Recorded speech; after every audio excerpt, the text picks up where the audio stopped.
এটি একটি বহু প্রাচীন বিতর্ক যে সহবাসের সময় নারী ও পুরুষের মধ্যে কে বেশি আনন্দ উপভোগ করে। এই বিষয়ে সবার মত আলাদা হতে পারে। হিন্দুদের প্রসিদ্ধ ধর্মগ্রন্থ মহাভারত এবং গ্রিক ইউনান ধর্মগ্রন্থে এই প্রশ্নের উত্তর দেওয়া হয়েছে দুটি পৃথক কাহিনীর মাধ্যমে। আর আশ্চর্যের বিষয় হলো উভয় পৌরাণিক কাহিনীর উপসংহার একই। আজ এই ভিডিওতে আমরা আপনাকে সেই দুই কাহিনী জানাবো। একবার যুধিষ্ঠির তার পিতামহ ভীষ্মের কাছে গিয়ে বললেন, হে তাতশ্রী, আপনি কি আমার একটি দ্বিধা দূর করবেন? আপনি কি আমাকে সত্য করে বলবেন নারী ও পুরুষের মধ্যে কে সহবাসের সময় অধিক আনন্দ লাভ করে? ভীষ্ম বললেন, এই প্রসঙ্গে তোমাকে ভঙ্গস্থানা এবং শক্রার একটি কাহিনী শোনাবো, যার মধ্যেই তোমার প্রশ্নের উত্তর লুকিয়ে আছে।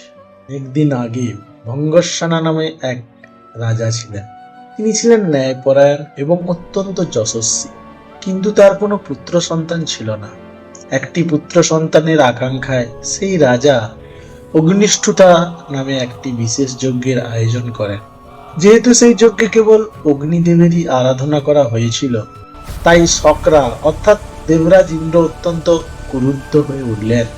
নিজের ক্রোধ প্রকাশ করার জন্য ইন্দ্র একটি সুযোগের সন্ধান করতে লাগলেন, যাতে রাজা ভঙ্গস্থানা কোনো ভুল করেন এবং তিনি তাকে দণ্ড দিতে পারেন। কিন্তু ভঙ্গস্থানা এতই ন্যায়বান ও সৎ রাজা ছিলেন যে ইন্দ্র কোনো সুযোগই পাচ্ছিলেন না। এর ফলে ইন্দ্রের ক্রোধ ক্রমশ আরো বৃদ্ধি পেতে লাগল। একদিন রাজা শিকারের উদ্দেশ্যে বনে বের হলেন।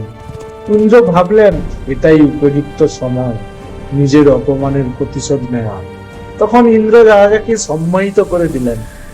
সম্মোহিত অবস্থায় রাজা ভঙ্গস্থান বনের মধ্যে এদিক সেদিক ঘুরে বেড়াতে লাগলেন। তিনি সম্পূর্ণভাবে নিজের জ্ঞান বুদ্ধি হারিয়ে ফেলেছিলেন। তিনি বুঝতে পারছিলেন না কোন দিকে যাচ্ছেন, আর তার কোনো সৈন্যকেও দেখতে পাচ্ছিলেন না। ক্ষুধা ও তৃষ্ণা তাকে আরো ব্যাকুল করে তুলেছিল।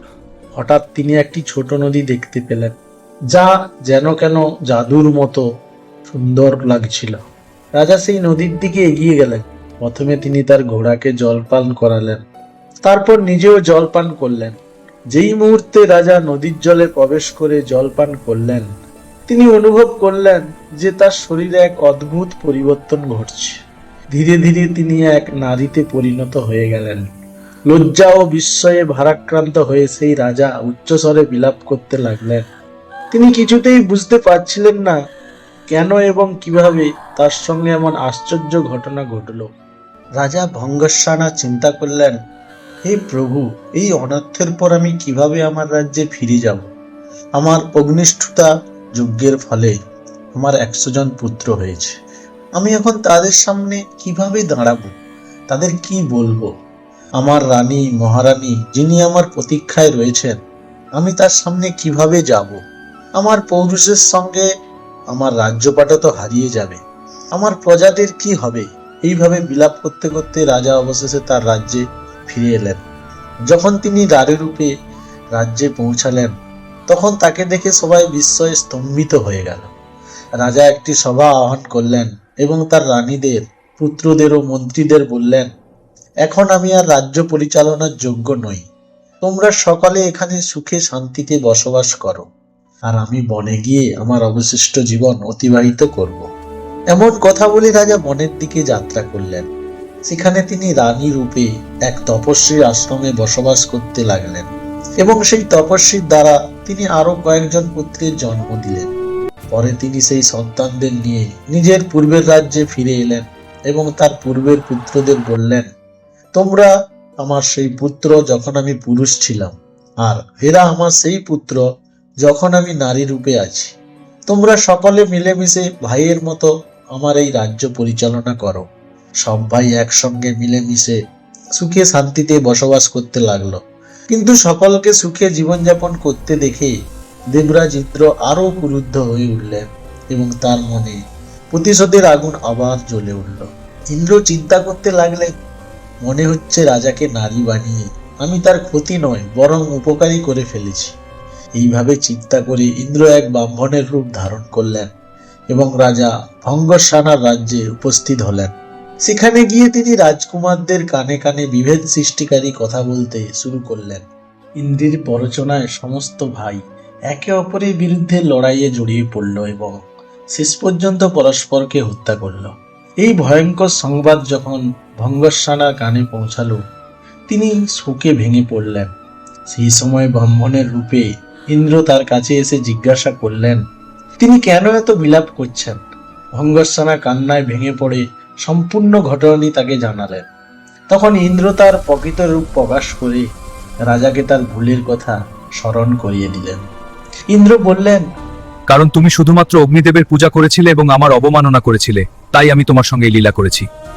এই কথা শুনে ভঙ্গস্নানা ইন্দ্রের চরণে লুটিয়ে পড়লেন এবং অজান্তে সংগঠিত অপরাধের জন্য ক্ষমা প্রার্থনা করলেন।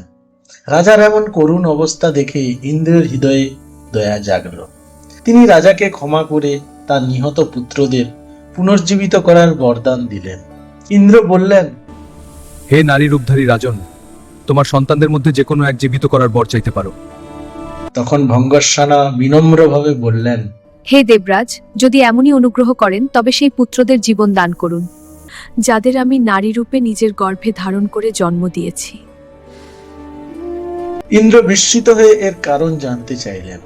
তখন ভঙ্গস্নানা উত্তর দিলেন, হে ইন্দ্র, একজন মাতার স্নেহ ও ভালোবাসা একজন পিতার ভালোবাসার চেয়ে অনেক গভীর ও প্রবল। তাই আমি সেই সন্তানদের জীবন প্রার্থনা করছি, যাদের আমি নিজের গর্ভে ধারণ করে জন্ম দিয়েছি। ভীষ্ম এই কাহিনী এগিয়ে নিয়ে যুধিষ্ঠিরকে বললেন। ইন্দ্র এই কথা শুনে অত্যন্ত সন্তুষ্ট হলেন এবং তিনি রাজা ভঙ্গস্নানার সকল পুত্রকে পুনর্জীবিত করে দিলেন। এরপর ইন্দ্র রাজাকে পুনরায় পুরুষ রূপে ফিরিয়ে দেওয়ার প্রস্তাব দিলেন। ইন্দ্র বললেন, হে ভঙ্গস্বান, তোমার প্রতি সন্তুষ্ট হয়ে আমি তোমাকে আবার পুরুষ রূপে ফিরিয়ে দিতে চাই। কিন্তু রাজা স্পষ্টভাবে তা প্রত্যাখ্যান করলেন। নারী রূপধারী ভঙ্গস্নানা বললেন, হে দেবরাজ ইন্দ্র, আমি নারী রূপেই সুখী এবং নারী হিসেবেই থাকতে চাই। এই কথা শুনে ইন্দ্র বিস্মিত এবং কৌতূহলী হয়ে জিজ্ঞাসা করলেন, হে রাজন, এমন কেন? তুমি কি আবার পুরুষ হয়ে নিজের রাজ্যপাট পরিচালনা করতে চাও না? তখন ভঙ্গস্নানা উত্তর দিলেন, হে দেবরাজ, কারণ দাম্পত্য মিলনের সময় একজন নারী একজন পুরুষের তুলনায় অনেক বেশি গভীর অনুভূতি, তৃপ্তি ও পরিপূর্ণতার অভিজ্ঞতা লাভ করে। তাই আমি নারী রূপেই থাকতে ইচ্ছুক। ইন্দ্র তখন বললেন, তথাস্তু, এবং সেখান থেকে প্রস্থান করলেন। ভীষ্ম শেষে বললেন, হে যুধিষ্ঠির, এই কাহিনী থেকে স্পষ্ট বোঝা যায় যে দাম্পত্য সম্পর্কের অনুভূতির গভীরতা নারীর ক্ষেত্রে বিশেষভাবে প্রবল বলে বর্ণিত হয়েছে। এমনই একটি কাহিনীর উল্লেখ গ্রিক ধর্মগ্রন্থেও পাওয়া যায়। তিরেসিয়াস নামে এক রাজা তার যৌবনকালে একবার বনের শিকারে গিয়েছিলেন। সেখানে তিনি দুটি সাপকে মিলন অবস্থায় একে অপরের সঙ্গে জড়িয়ে থাকতে দেখেন। কি কারণে তা জানা যায় না, কিন্তু তিরেসিয়াস তার সৈন্যদের সাহায্যে সেই বিশাল সাপ দুটিকে আলাদা করে দেন। এই কাজ করার সঙ্গে সঙ্গেই তিনি এক অভিশাপে আক্রান্ত হন। তার পৌরুষ হারিয়ে যায় এবং তিনি এক নারীতে রূপান্তরিত হন। সেই সাপ দুটির পরিণতি কি হয়েছিল সে বিষয়ে কোনো উল্লেখ পাওয়া যায় না। অনেক বছর পরে তিরেসিয়াস তার নারী রূপে আবার সেই একই বনের মধ্য দিয়ে যাচ্ছিলেন। পূর্বের অভিজ্ঞতার কারণে তার মনে এক তীব্র বিরূপতা জন্মেছিল। তাই তিনি আবার তার সৈন্যদের সাহায্যে একটি সাপের জোড়াকে আলাদা করে দেন। কিন্তু এবারের ফল ছিল ভিন্ন। তিনি পুনরায় পুরুষ রূপ ফিরে পান।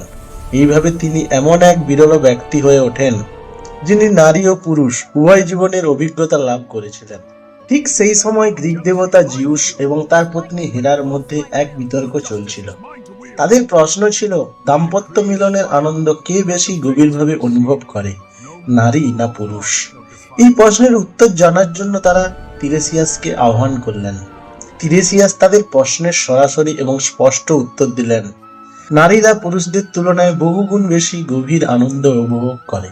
এই উত্তর শুনে দেবী হেরা অত্যন্ত ক্রুদ্ধ হয়ে ওঠেন এবং ক্রোধে তিরেসিয়াসকে অন্ধ করে দেন।